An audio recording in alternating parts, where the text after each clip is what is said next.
We'll guide you through how to install VS Code, the popular code editor. If you find this helpful, consider subscribing and liking the video. First, go to your web browser and type in code.visualstudio.com to access the official Visual Studio Code website.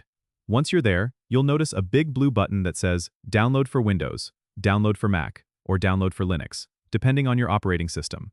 Click that button to start downloading the installer.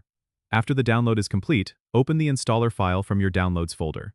If you're on Windows, you'll likely see a user account control prompt asking if you want to allow the app to make changes to your device. Click Yes to proceed.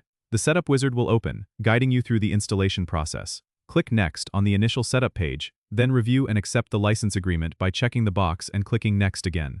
Choose your desired installation location, or leave it as the default if you're unsure. Then click Next. On the next screen, you'll see options for additional tasks like creating a desktop icon or adding VS Code to your path.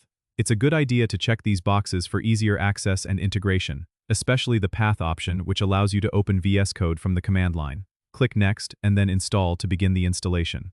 The process should only take a few moments. Once completed, you'll have the option to launch VS Code immediately by checking the Launch Visual Studio Code box and clicking Finish. Now, you're ready to start coding with VS Code. Don't forget to subscribe and comment if this helped you out.